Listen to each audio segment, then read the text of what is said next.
What's up, your boy for another reaction? In today's video, we have top 10 shockingly good teams by NFL throwback. Holy shit. Shockingly? That's how you say it. Alright. You won't find any dream teams in this one. No, these 10 squads excelled despite how they looked on paper. Some came out of nowhere, others lurked until just the right time. And frankly, there's that 2011's Giants team. Few that are hard to explain. Strap in for the 10 most shockingly good teams in NFL history. Johnson, seventh-year veteran, former Raven, in the line. Put the Patriots. May taking a deep shot downfield. George Williams, he brought it in. That's a touchdown. They only made the Super Bowl because it was a down year, like for Patrick Mahomes. You know, they missed the playoffs and Lamar Jackson. That is Kyle Williams, his third of the year. Tremendous over-the-shoulder catch. 4-13 in 2024, a second-year quarterback and a new head coach. There was definitely belief the Patriots would improve in 2025, but who saw this coming? New England hadn't won a playoff game since Tom Brady left for Tampa and was entering its second rebuilding year since Bill Belichick was fired. Yeah, them niggas rebuild it fast, though. I give that to them, though. Instead, Drake May played like an MVP despite questionable offensive line play and no true number one wideout. No, their schedule wasn't a gauntlet, but a 14-3 record is impressive regardless of the opposition. That ball is up. Yeah, they did have an easy schedule. They did. Picked off. Back the other way, Jones. He is in for the touchdown.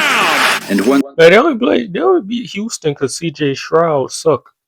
The offense slowed down in January, a defense filled with former cast-offs turned into an impenetrable unit. Only one first-rounder started in Super Bowl 60, and 7 of the 11 were brought in from other teams. In the end, the Pats were overpowered by Seattle. Yeah, you gonna put a dark side in Super Bowl 60. They're gonna put a clip of Sam Darnold getting sacked like Seahawks ain't put BJ to y'all. Put BJ to the Patriots.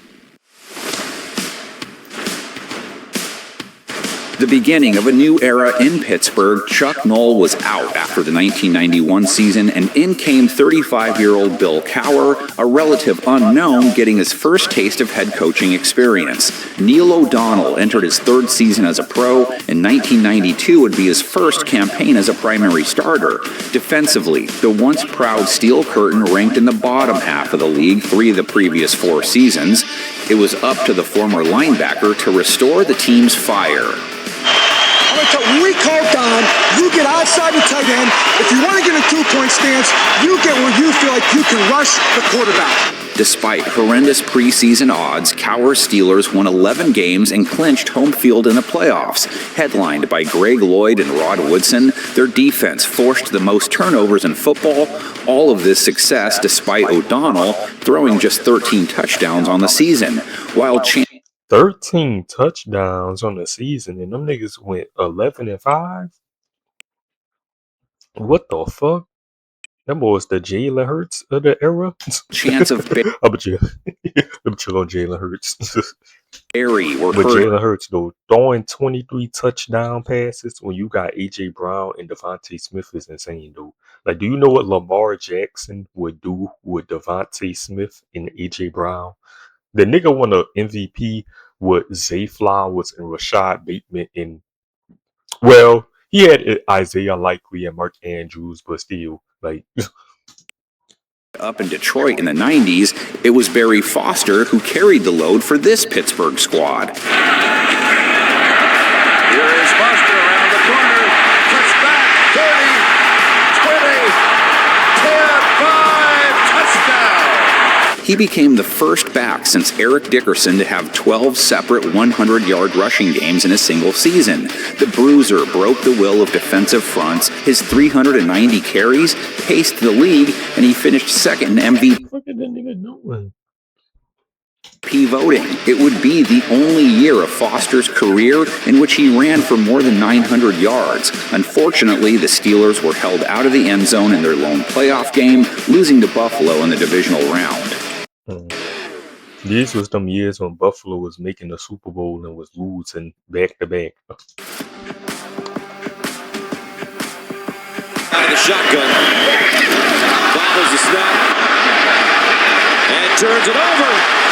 There they go. Ndukwe. Touchdown Bengals. In 2007, the Dolphins hit rock bottom, a 1-15 record with their quarterbacks combining for just 12 passing touchdowns all year. And to make matters worse, Miami traded away Jason Taylor, their best player just before the 2008 campaign. So let's set the table. Ain't that's Mason Taylor, dad, the tight end? I think he played for the Jets now. Yeah, that's his dad. Yeah, I watched him at LSU, bro. He was fire. What the fuck? Yeah, that's for Mason. What the fuck? Yeah. What was his stats?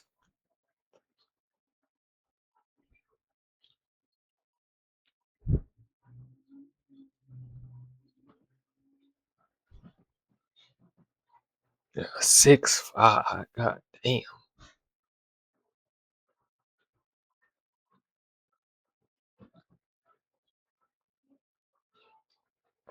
Year 369 yards, 1 touchdown. The Dolphins shared the division with the Patriots coming off a 16-0 season, plus the Jets who had just traded for Brett Favre. Despite all this going against them, the Finns somehow finished atop the AFC East. Yeah, I don't know who that quarterback is. There'd have been so many quarterbacks, bro. Ronnie Brown, free flicker, back to Pennington, goes deep. Double covered his Ginn, and he caught it. Touchdown! First-year head coach Tony Sparano and Jets cast-off Chad Pennington became the foundation of a one-year turnaround. Ronnie Brown, Ricky Williams, and the Wildcat offense were the aces up their sleeve. The duo combined for over 2,000 yards from scrimmage and 15 touchdowns. Sends Pennington out to the perimeter again, and it's Ronnie Brown. And they continue to gash the Patriots.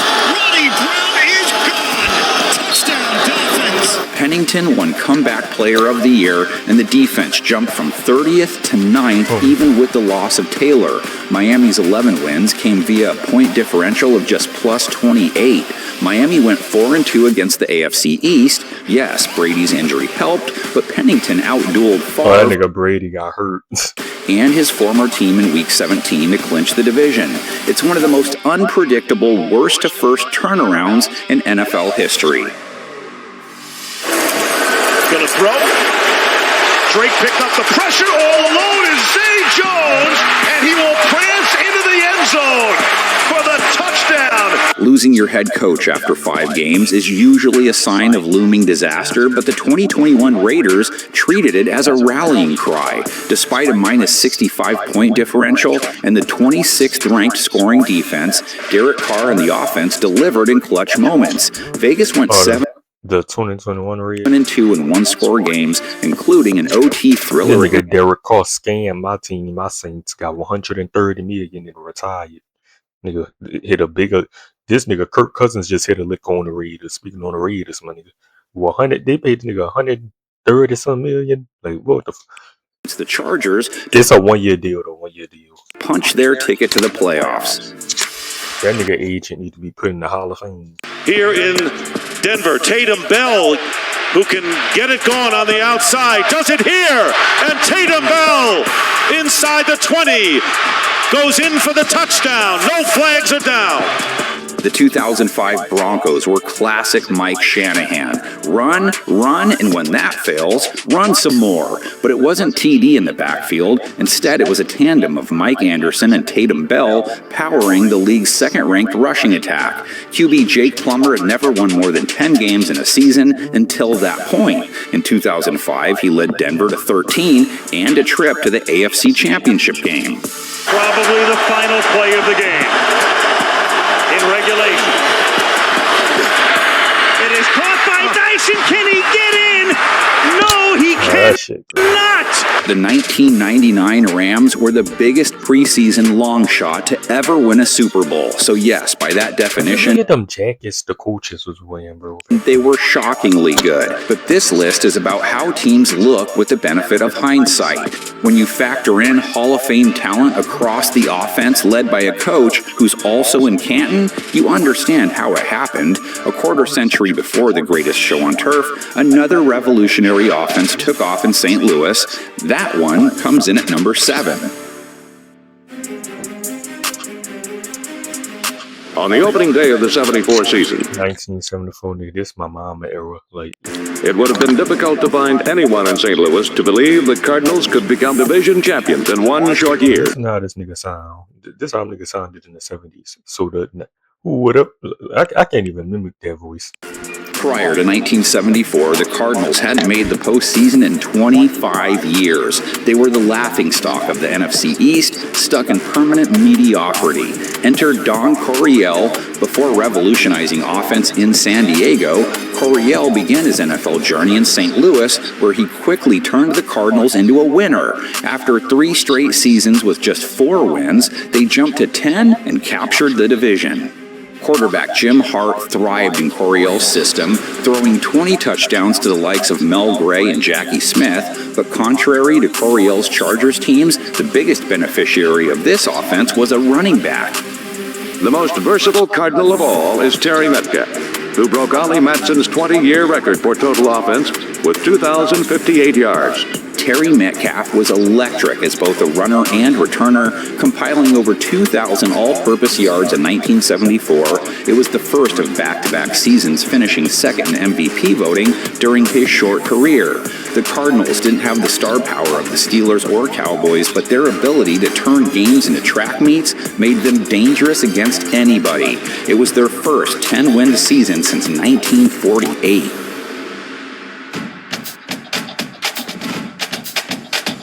Another entry from the chaotic 2008 season, Tennessee entered the year expecting a breakout from Vince. God damn, look at them hits. Boy, you can't do... Boy, Entry from the chaotic did he hit that boy and spit flew out his mouth? 2008 season, Tennessee entered the year expecting a That's grass in the breakout from hell, Vince bro. Young, but after he went down with an injury in Week 1, the Titans turned to 35-year-old Kerry Collins. Collins firing downfield for Brett, makes an adjustment, makes the catch. Kenny Brett inside the 10, the 5, touchdown, 80 yards. He went on to go 12-3 as a starter, and he did it with the receiving core of Justin Gage, Brandon Jones, and Justin McCarrons. Who?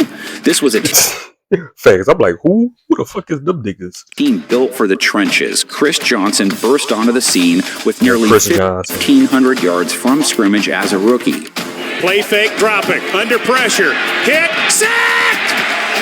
It's Albert Hainsworth! Before his I said like that. Sack. reputation unraveled in Washington, Albert Hainsworth was playing like the best D tackle in football. Alongside Keith Bullock, Cortland Some niggas had a good defense. Finnegan, and Michael Griffin, Tennessee built one of the top defenses in the league. But it wasn't enough in the playoffs. 12 penalties and 3 turnovers later, their magical season came to a screeching halt against the Ravens. Alright, damn, look at that old nigga. Boy, it's old. 2022 Vikings. Kirk Cousins back to throw on 4th and 18. He's given time. Now, what the hell y'all think Kyler Murray gonna do with the Vikings? Like, bro, the Vikings might be, bro. Niggas talking about the Vikings gonna go 17-0. I don't know about all that. Y'all might have to pump y'all brakes on that, but bro, like, what y'all think Kyler Murray gonna do with Justin Jefferson and Jordan Addison game? He wants Jefferson, climbs the ladder. Like, niggas was doing all this with Kirk Cousins, and Kirk Cousins, he aight, you know what I'm saying? Oh my goodness! Justin Jefferson put it in! Yeah, this is crazy. The catch of his life keeps the Vikings' hopes alive! If a team finishes with a minus 3-point differential over a full season, how many games would you expect them to win? 7, 8 at best? Try 13, despite ranking 31st Like, bro, Kyler Murray gonna look insane with the Vikings, my nigga. And them niggas had the 31st defense in the league game. total defense, 27th in rushing offense, and sitting in the bottom 10 in giveaways, Minnesota kept finding ways to win. One play today for this Minnesota offense. Cousins, he's got it, touchdown! Kyler Murray might look like a god in Minnesota. Like, what the fuck? It's Osborne again, and Minnesota is in front with 45 seconds to play. Justin Jefferson and Kirk Cousins drove the offense. JJ led the league in receptions and yards, winning Offensive Player of the Year. Cousins threw 30 touchdowns and consistently delivered in the Forget JJ got an OPOY. Jamal don't have an OPOY. fourth quarter. Down 33 points to Indianapolis in Week 15, the Vikings engineered the largest comeback in NFL history. So 2:28 on the clock. No timeouts remaining. They're going to set up the screen with Dalvin Cook and let him chew up the yards. This is crazy. And what is his name? Matt Ryan was the quarterback for the Colts too. Very good. Dalvin Cook is going to be caught up with blockers inside the 5. Greg Joseph for the NFC North. And the kick is good. Despite going 11-0 in one-score games, the Magic ran out in the wild card. A 7-point loss to Daniel Jones and the Giants ended Danny Dimes. this truly insane season. Maybe Daniel Jones did always have potential. Cox on the blitz, but Harbaugh gets away. Throws for Turner. Touchdown. What a throw by Jim Harbaugh right there. Don't sleep on Jim Harbaugh, the quarterback. Best known today as a head coach, Harbaugh finished top 5 in MVP voting in 1995. 17 touchdowns. He was slinging that bitch. Touchdowns to just 5 interceptions aren't eye-popping numbers, but paired with Marshall Faulk in the backfield and a top 5 scoring defense, it was enough to reach the AFC Championship in a weaker conference. O'Brien's back to throw. O'Brien throwing long down the sideline for Walker. And he's got it! Touchdown! And the Jets win it! Not every Jets season since 1968 has been a disappointment. You'd think their 1986 Jets, I won't see y'all succeed, bro. It's like y'all been trash for so long. I won't see y'all succeed. success would revolve around the famous New York sack exchange. In reality, their defense ranked in the bottom 10, and Mark Gastineau recorded just 2 sacks. Instead, Ken O'Brien, Al Toon, and Wesley Walker lit up the skies with an elite passing attack. Their season ended in the divisional round in the Marathon by the Lake.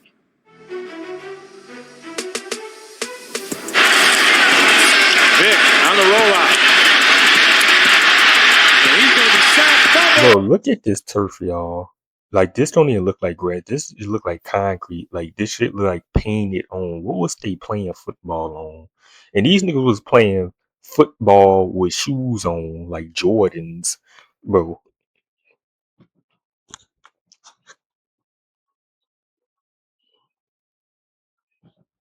Let me show y'all, bro.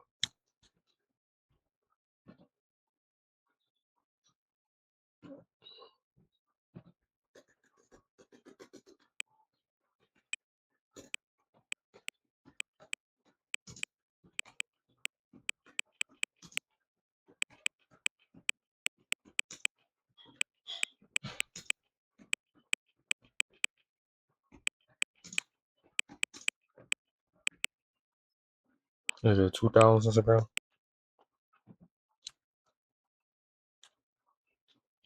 Michael Vick. But look at this shit, bro. Used to wear actual basketball shoes. Them is not cleats 5. Like, these niggas was playing, like, these niggas was playing on concrete. What was that field? This is where actual basketball shoes while playing. Here goes Brian Urlacher. Brian. 90 yards on the fumble return for a touchdown. Not quite the 85 Bears, Urlacher good in my book. The nigga white for black. but Chicago rediscovered its defensive identity in 2001. No unit allowed fewer points. Brian Urlacher was ascending into superstardom, while Mike Brown was stealing miraculous victories. Beasley in motion. And Garcia's pass is bobbled by Owens. Intercepted Mike Brown. Mike Brown into the end zone. wins it in overtime for the Bears. For Cleveland. Couch out of the shotgun. Throws. That's batted into the air. Intercepted, and the Bears are going to win it. Mike Man, that's a crazy way to lose again. What the fuck? Brown has done it again. Offensively, Jim Miller failed to eclipse 2,500 passing yards and finished with 13 touchdowns to 10 interceptions. Instead, That just shows y'all, bro, football is a team sport. Niggas throwing 13 touchdown passes and going 13-3. Like, what, bro? it was Like, bro, you need a defense, bro. Defense always, when it comes to football, bro, defense wins championships. You just need an average quarterback. A quarterback that don't make dumb mistakes. He make good decisions. He don't throw picks. You know what I'm saying? That's what Sam Darnold and Jalen Hurts is. They ain't elite quarterbacks, but they average. They don't make bad decisions. They don't throw picks. You know what I'm saying? They throw the right balls, you know what I'm saying? offensive Smart quarterbacks, accurate for the most part. Rookie of the Year, Anthony Thomas, who carried the load with over 1,300 yards from scrimmage. He never matched his 2001 production again. Chicago ranked 26th in total offense, yet still won 13 games and secured the second What a seed big boy move. in the NFC.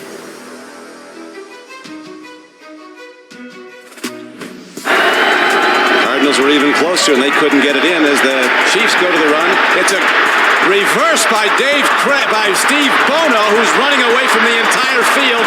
Nobody saw. This is unbelievable. The 1995 Kansas City Chiefs had the top-ranked rushing attack in football. Shockingly, they didn't have a single player reach 900 yards on the ground either. Marcus Allen was 35. Their leading receiver had fewer than 600 yards. Steve Bono took over at quarterback after Joe Montana's retirement, and somehow they improved from 9 wins to 13. But the record alone doesn't tell the story. It's how they got there. Vanover. Boy, did he loft that one. He fields at the 14-yard line. Bro, come on. Vanover up past the 30. Bro. He's gone. Vanover is almost gone, and now he is officially gone. No flags. We've been talking about him all night. No flags. This game's over.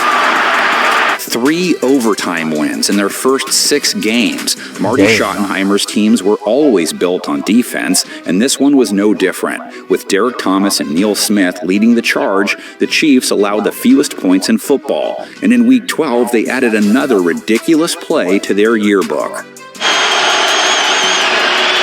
White and McNair. Fumble, he gonna fumble. Oh, fumble.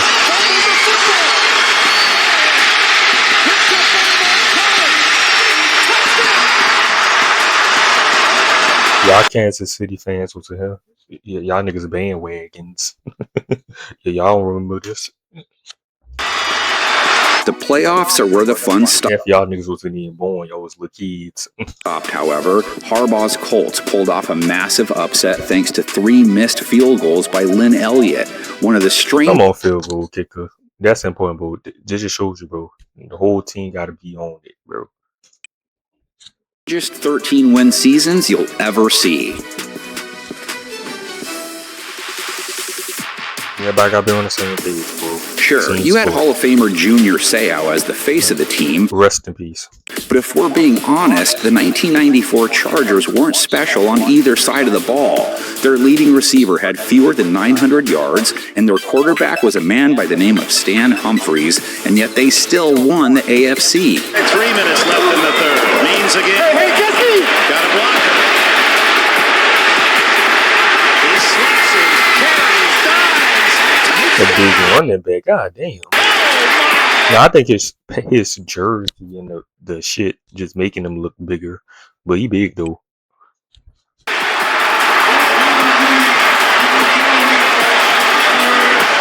Instead of big ass jerseys, like look. Of airing it out, San Diego leaned on 245-pound battering ram Natron. Oh no, that nigga is big. Never mind. 250 pounds.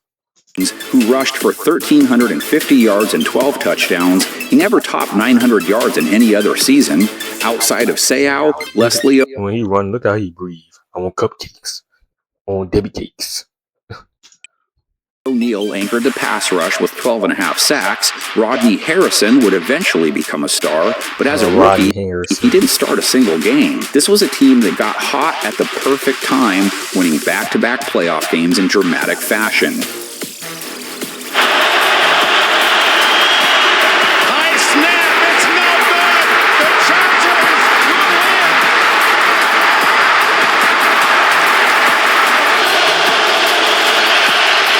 Humphreys goes long. Has a man, Martin. Touchdown! Oh, my! After a late touchdown to beat Pittsburgh in the AFC Championship, the Chargers reached their lone Super Bowl in franchise history. They were swiftly overmatched, but the journey remains one of the most unlikely in league history. Jerry Rice Friday is. Do anything and only down by 10 points. McNabb throws. And the pass is almost picked up. It is picked up. Seahorn came up with it. Jason Seahorn is going to take it in. Like the 2025 Patriots and 1994 Chargers, some Super Bowl runs come completely out of nowhere. The 2000 Giants rode a dominant D-line and finished 5th in total defense. A 41-0 romp over the Vikings sent them to the main event. Offensively, they lacked a true game breaker. New York finished out of the top 10 in both points and yards. Tiki Barber didn't score a single touchdown during their playoff run, leaving Kerry Collins to carry the offense.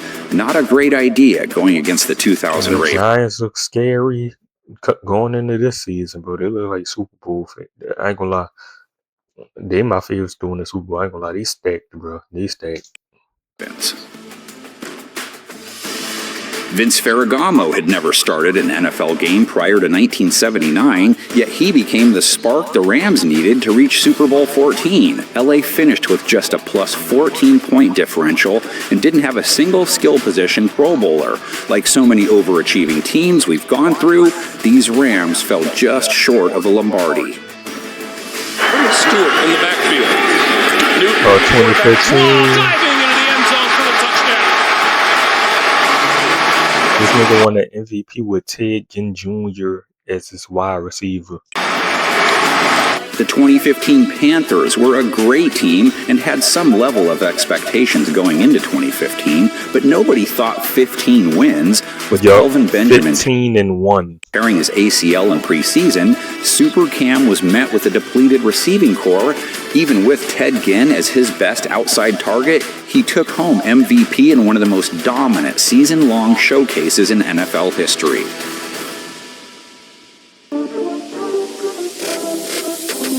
That was a 19-yard gain, and here's Jamal Anderson with one defender, and Merton tries to push him out. Touchdown, Jamal Anderson.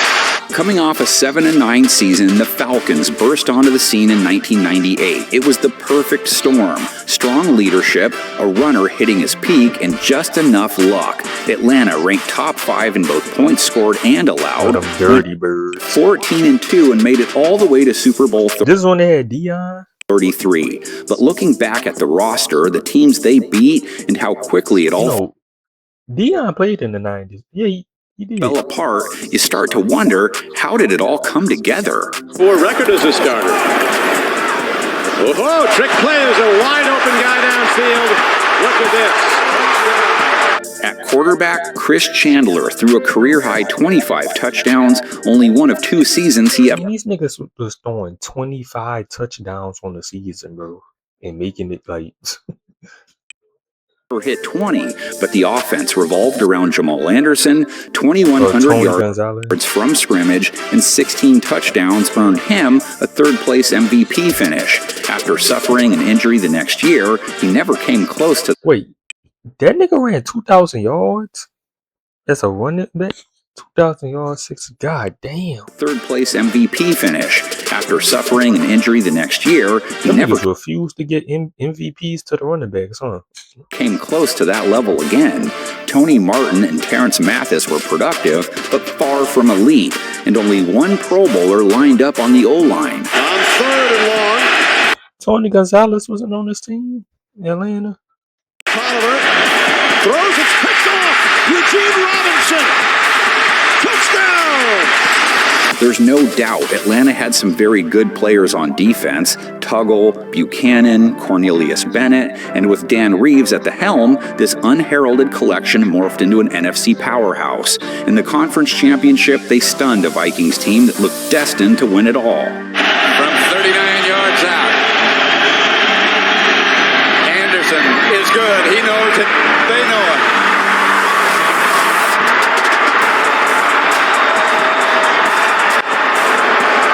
But after a lopsided loss to Denver in Super Bowl 33, the magic faded quickly. Jamal Anderson tore his ACL just 2 games into 1999. The defense fell to 25th in points allowed, and by 2001, Atlanta turf. Of course he tore his ACL. Look at that turf, my nigga. Like, defense fell to 25th in points allowed. They ain't in turf. Like, I'm telling you, them niggas was playing on concrete, bro. And by 2001, Atlanta Michael Vick held the first overall pick. The 1998 Falcons were undeniably great and still underrated, but their dominance that season, nothing short of shocking.